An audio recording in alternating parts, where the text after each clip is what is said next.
sakote, kad tam tikras ekspertas įgijo tam tikrų savybių paketą. Tai, o tas ekspertas jis iš tikrųjų suvokia, ar tai jam pasireiškia gyvenime, ar tai, jisai suvokia, ką jisai gali. Mes kalbėjom apie tai ne vieną kartą, apie gyvenime pasireikšti. Gyvenime nėra sąlygų, kad pasireikštų, jas supranti? Bet tai nesuvokia kada jisai, ar ne? Jisai nesupranta. Taip, sąmoningai, jis nesupranta. Nežinau, paklausk ekspertų. Ar jie supranta? Jūs galite prisigalvoti savo, kad aš pasikeičiu, kad mano, pavyzdžiui, charakteris pasikeičia. Tai čia būtų įtaka tų naujo paketo savybių. Įtaka gali būti, kad pasikeičia elgesys ar ne. Elgesys objektyviai pasikeičia, elgesys, charakteris, išvaizda, viskas keičiasi. Jūs pažiūrėkite tas ekspertus. Aišku, jūs pažiūrėkit, kokie jie buvo ten prieš kažkiek laiko ir kaip jie pasikeitė. Aišku, keičiasi. Ir gyvenimas jų keičiasi.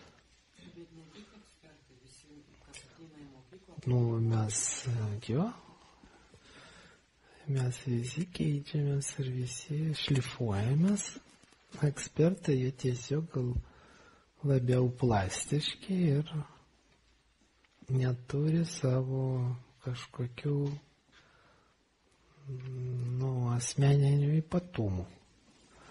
Žmogus, jis gyvena gyvenimą, kaip aš kalbėjau, kad pradeda formuotis jau dvasinis kūnas žmogaus. Taip primiktinai sakiau, kad nuo 5-6 metų, tarkim. Tai gali įvykti anksčiau, vėliau kažkam, nuo ko ta branda prasideda. Kažkokį žmogus karminę savo užbaigė kelią, jis jau visus savo darbus atliko ir pradeda jis tada dvasiškai formuotis. Ir tada jis įgauna savo ypatumus. Ir tie ypatumai visuose ten 7 išmatavimuose bus. Jis kitaip atrodo, kitaip kūnas juda, ten specifinių kažkokių lygų turės, kažkokių specifinių ten gabumų, kažką jis moka, kažką jis neša. Taip vienas ten gydytojas, jo protas ten pritaikytas gydyti, kitas muzikantas, jo siela pritaikyta siekti ten tai muzikiniai harmonijai ir atsakyti jausmais. Kiekvienas, jie ypatingi, tas muzikantas niekada negalvoja, kaip visus ten gydyti. Niekada nežiūri į kitus žmonės tokiam akim, kad šito oda gelsva, turbūt su kepenim kažkas negerai, o šitam reikia tokią patarimą duoti. Suprantat? Ir tai jau yra ypatumas mentalinis, kad šitas protas daug metų treniravosi, kad taip dirbti. Bet tas muzikantas žiūri į žmogų ir girdi viduj muziką, o tas gydytojas ne, jis receptą mato. Ir tai yra ypatumas, suprantat? Ekspertai, jie tokių ypatumų neturi, kadangi jie dar nesusiformavę. Jie neturi savo lygų, kurie ten daro kūno judesį, ta lyga pradeda savo duoti šabloną judesio. Jie neturi kažkokio gyvenimo patirties, kuris jau pakeitė sielą, pakeitė protą. Jie kaip faktiškai, švarūs lapai dar. Ir tik tai jie kalibruojasi. Ta švarų lapą kažkokia, kaip graduirovka nanosica, kaip, tai yra pagalis, o yra liniuotė, taip? Skirtumas koks. Liniuotė tas pats pagalis, taip? Tik tai yra taip. O jokių pagalių savybių ta liniuotė nepraranda. Galima ją kaip į laužą mesti ir jinai sudegs. Galima su ją trenkti ir bus skaudu. Bet su pagaliu tu negali padaryti to, kad tu gali su liniuotė daryti. Bet kad iš pagalių padaryti liniuotę, reikia, kad tas pagalys neturėtų kažkokių bruožų asmeninių. Suprantat? jeigu tas pagalys, toksai ir panašus į šitą, pavyzdžiui, Рождественского оленя, kaip čia į Kalėdų elnį, tai čia žymiai gražiau negu liniuotė, suprantat?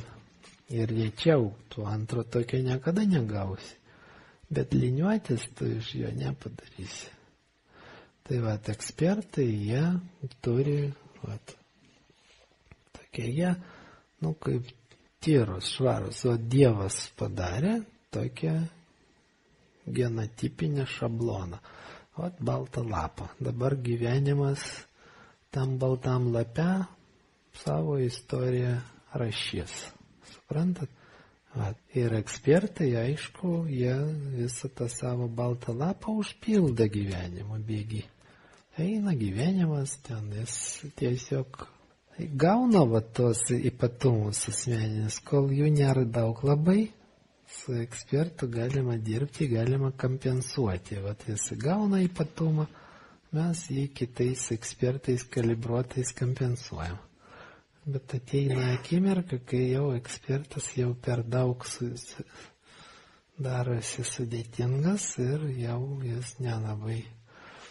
Ir tada jis tampa chamiaku. Chamiakas tai yra sekantis lygis. Čia jau susiformavęs kažkokia homo, tai žmogus, kažkoks susiformavęs žmogus. O ekspertas čia dar tik tai, kaip čia zagatovka tokia. Kaip čia? Dar žaliava tokia. Iš šito gali kada nors susiformuoti žmogus.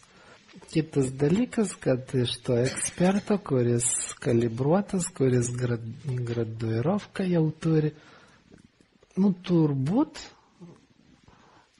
teoriškai susiformuos labai, kaip čia sakyti, tobulas žmogus. Jis tos ypatumus įgaus, kurį padaro iš pagalio Kalėdų elnį.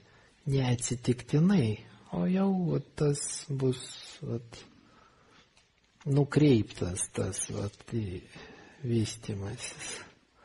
Tada konfiguracija, kuri gaus ekspertas, gali būti žymiai įdomesnė negu, bet tai vyksta, kada jau ekspertas nelabai gali dirbti, nes kol jis dar ekspertas, tai dėl to ekspertų amžius, kaip matot, jis mažėja. Nes tik paruošė ekspertą, tai keli metai, 2, 3, 4 metai, o jis jau, kas vyksta ten.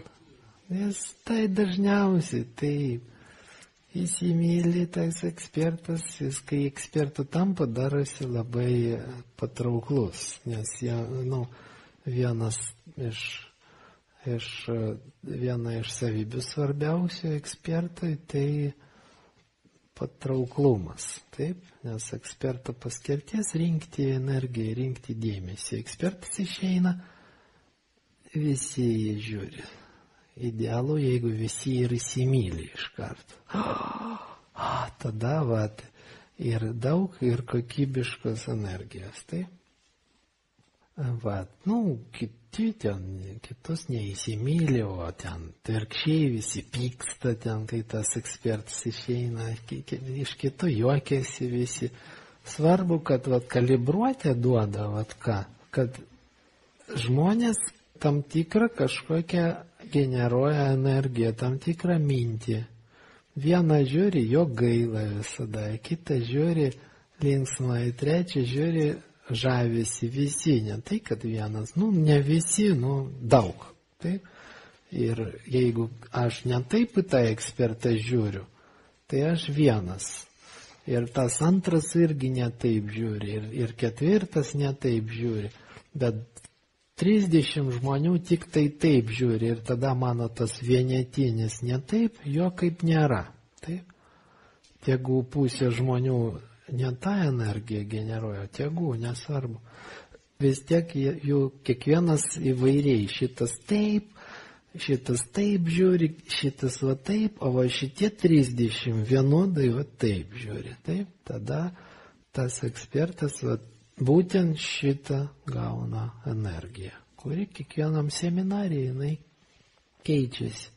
Keičiasi žmonių būsena, keičiasi eksperto būsena ir ekspertas seminarė visą laiką prieš kažkokius darbus, prieš aikštelį statyti, mes turim kelias dienas, ekspertai kalibruojasi.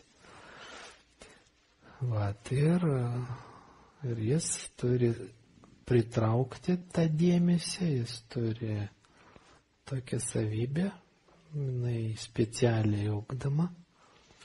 Po to į paketą būtinai įeina išvystytas vandens savybės. Ekspertas gali prisitaikyti prie bet ko, jis gali prieiti prie bet kokio žmogaus ir šalia jo bus, gal ne visiems 100 iš 100, bet 90 žmonių iš 100 jaus malonumą ir komfortą šalia eksperto. Taip? Ir šita savybė jinai niekur nedingsta gyvenime lygiai taip pat. Ekspertas malonus žmogus, su juo visiems komfortiškai ir gera, jis patrauklus, jis traukia dėmesį, jis turi savy daug sudėtų harmonikų. Jis darbuose dalyvauja, jis gauna daug jau kaip čia, kaip navykį, kaip čia įgūdžių, sprendimų. Sprendimas tokių problemų, sprendimas tokių. Šalia ekspertų žmonėm automatiškai sprendžiasi tas problemas.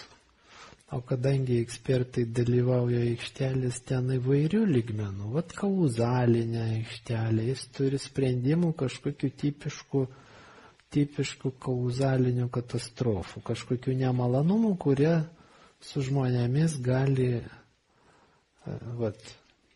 paimk 100 žmonių ir iš to 100 žmonių 10 turės tokį nemalonumą, tarkim, ten mažai užsidirba, pavyzdžiui, arba skaito, kad mažai užsidirba. Tai kaip tai išspręsti? Ieškam sprendimai. Ekspertai savy turi tos sprendimus.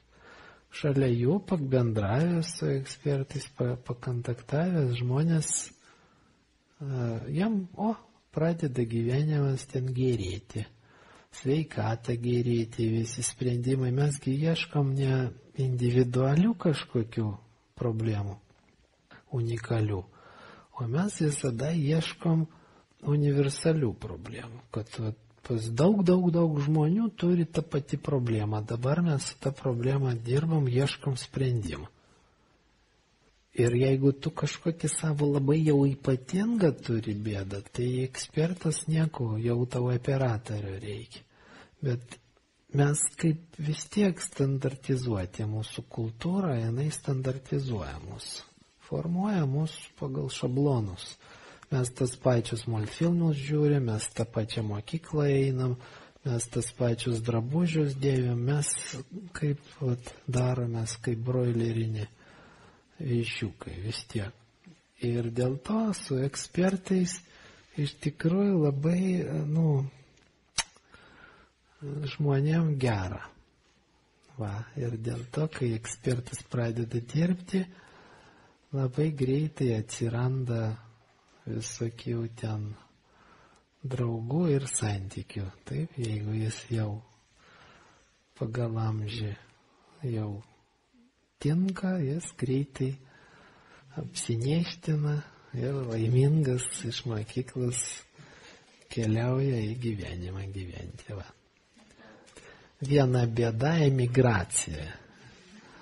Ekspertai ruošiasi visi ten į užsienį, veržėsi važiuoti, mokytis šitas mūsų lietuvėlis.